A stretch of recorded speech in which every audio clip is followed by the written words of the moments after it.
محمد علی جوہر کے ایک شعر کے حوالے سے کہا کہ قتل حسین اصل میں مرگ یزید ہے، اسلام زندہ ہوتا ہے ہر کربلا کے بعد۔ میں نے کہا بالکل محمل شعر ہے، اسلام مرا ہی نہیں تھا، زندہ ہونے کا کیا سوال؟ اور اگر کسی درجے میں مزمحل یا زخمی ہوا تھا تو وہ تو رہا، کربلا کے بعد بھی رہا، یزید کی حکومت بھی رہی، بنو امیہ کی حکومت بھی چلی، کوئی تبدیلی تو نہیں آئی۔ یہ کیا کہہ رہے ہیں اسلام زندہ ہوتا ہے کربلا کے بعد؟ میں نے کہا اسلام مرا نہیں تھا۔ جیسے میں نے یہ کہا کہ ملوکیت جو ہے وہ اب شروع نہیں ہوئی، ملوکیت تو 20 برس پہلے شروع ہو چکی تھی حضرت امیر معاویہ کے، لیکن ظاہر بات ہے کہ حضرت حسن نے حضرت حسین نے اس کو قبول کیا، اور حضرت حسین نے تو پھر 10 سال تک ولی عہدی جو تھی چاہے بیعت نہیں کی لیکن اس کے خلاف میدان میں آ کر چیلنج تو نہیں کیا۔ اس اعتبار سے یہ معاملہ جو ہے اسلام زندہ ہوتا ہے کربلا کے بعد، یہ بے تکی بات ہے۔ ہاں، حضرت شاہ اسماعیل شہید رحمۃ اللہ علیہ کی اگر میں تشبیہ کو تمثیل کو سامنے رکھوں تو اسلام کی عمارت 6 منزل آیا، 6ٹھی منزل ٹاپ کی وہ گر گئی، 5 منزلیں انٹیکٹ تھیں، اسلام مرا نہیں تھا۔ عدالت میں شریعت کے مطابق فیصلے ہو رہے تھے، قاضی تھے، مفتی تھے، شریعت نافذ تھی، اسلام کہاں مرا تھا؟ جبکہ خود کہہ رہے ہیں علامہ کلب صادق کے ایک مفتی کے فتوے سے حضرت حسین کو قتل کیا گیا۔ اب وہ مفتی کی رائے، اس کی بدنیتی ہو جو بھی ہو وہ جانے، اللہ جانے، لیکن عام مسلمان کیا کریں؟ اس پہلو سے اسلام مرا نہیں تھا۔ ہاں، 1 منزل گر گئی تھی، وہ گری رہی، 1000 برس تک گری رہی، یہاں تک کہ آ کر مغربی امپیریلزم نے اس کے گرایا، ملوکیت کا معاملہ ختم کیا، اور وہ جبرین ملوکیت دوسری آ گئی، ورنہ وہی بادشاہی چلی ہے۔ بلکہ دور بنو امیہ میں وہ بادشاہی پوری طرح اس نے بالوں پر نہیں نکالے تھے، اصل بالوں پر تو اس نے نکالے ہیں دور بنو عباس میں آ کر، اور پھر سلاطین جو ہے ترک، جو ترک خلفاء ہے، ان کا بھی بادشاہت تھی، اور کیا تھا، وہ خلافت تو نہیں تھی۔ تو یہ تو اسلام میں جو بھی نقص واقع ہو گیا تھا، کبھی واقع ہو گئی تھی، وہ جو کی تو برقرار رہی، اس کو بھی تسلیم کیا۔ میں اللہ کا شکر ادا کر کے کہتا ہوں کہ دونوں حضرات، دونوں شیعہ دانشور اور بڑی اعلیٰ سطح کے جو شیعہ عالم تھے، انہوں نے اس بات کو تسلیم کیا اور میری اس بات کو چیلنج نہیں کیا۔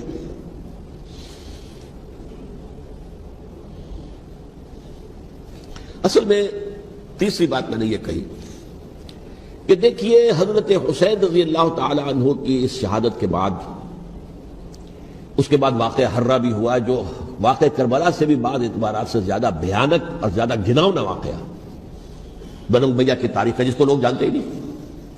مدینہ کے کچھ لوگوں نے بغاوت کی اور انہوں نے اس کے خلاف فوج بھیجی، اور فوج کو جب مدینہ فتح کر دیا، 3 دن کے لیے حلال کر دیا، جو چاہو کرو، یہاں جسے چاہو مارو، جسے چاہو لوٹو، جس کا گھر چاہو برباد کرو، جس عورت کو چاہو ریپ کرو،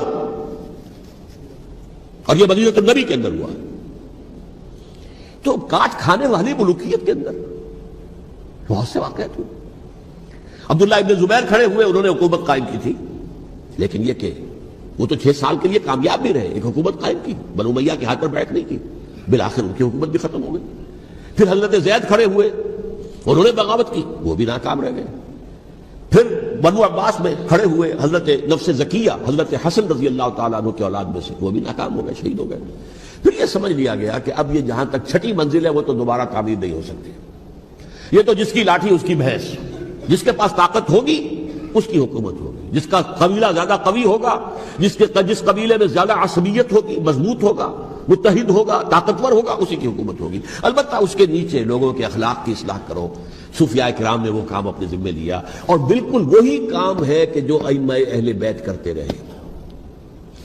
حضرت حسن کی اولاد میں، پھر حضرت علی بن حسین رضی اللہ تعالی، حضرت حسین کی اولاد میں، پھر امام محمد باقر، امام محمد جعفر صادق، اور اس کے بعد بھی 5 اور، کسی نے بغاوت نہیں کی۔ جیسے علماء کرام کام کر رہے تھے اور جیسے صوفیاء کرام کام کر رہے تھے، ایسے ہی وہ مسلمانوں کی علمی تربیت، روحانی تربیت و تزکیہ کر رہے تھے، کسی نے حکومت کو چیلنج نہیں کیا۔ نوٹ کر لیجیے اس بات۔ حضرت علی نے بھی چیلنج نہیں کیا تھا، حضرت حسن نے چیلنج نہیں کیا، خود صلح کر لی۔ تو ائمہ اہل بیت جو 12 یہ گنتے ہیں، جن میں سے آخری جو ہے حضرت مہدی کو تو ابھی ظاہر ہونا ہے، ان کے عقیدے کے مطابق وہ روح پوش ہیں، وہ ظاہر ہوں گے، لیکن 11 حضرات کے بارے میں یہ کہ حضرت حسین کے سوا کسی نے بھی چیلنج نہیں کیا وقت کے نظام، اور حضرت حسین نے بھی اس مغالطے پر کیا کہ کوفی ساتھ دیں گے، اور یہ موقع ہے کہ یہ جو 6ٹھی منزل اسلام کی گر گئی ہے اسے دوبارہ تعمیر کر دیا جائے۔ انہوں نے خلافت کا دعویٰ نہیں کیا تھا، یہ انہیں عوام کو مغالطے میں مبتلا کیا گیا کہ یہ خلافت کا مدعی ہو کر سامنے آیا. جیسا کہ میں نے آپ سے کہا تھا امیر معاویہ نے حضرت علی کے عہد خلافت میں کبھی خلافت کا دعویٰ نہیں کیا. مدعی خلافت نہیں تھے وہ تو یہ کہتے تھے کہ قاتلان حسین جو ہے قاتلان عثمان کو سزا دو، قصاص دو، بس. اسی طرح حضرت حسین نے بھی، اب دیکھیے اس ضمن میں اس میں کوئی شک نہیں ہے، حضرت حسین رضی اللہ تعالی عنہ کی جو شہادت ہوئی ہے اور ان کے ساتھیوں کی، اعزاء و اقارب کی، تاریخ انسانی میں یہ عزم، ہمت، شجاعت، مثابرت، صبر، استقلال، استقامت، اس کی بہت روشن مثال ہے، بہت روشن مثال ہے، بہت روشن مثال ہے. لیکن اس سے تاریخ کی رفتار پر کوئی اثر نہیں پڑا. وہ جو ملوکیت آ گئی تھی وہ اور گہری سے گہری ہوتی چلی گئی. واقعہ کربلا کے بعد تو واقعہ ہررا ہوا میں نے گنوا دیا آپ کو، اس سے زیادہ تو میرے خیال میں کہ اور ہمارے لیے لائق شرم جو ہے کوئی واقعہ ہے ہی نہیں.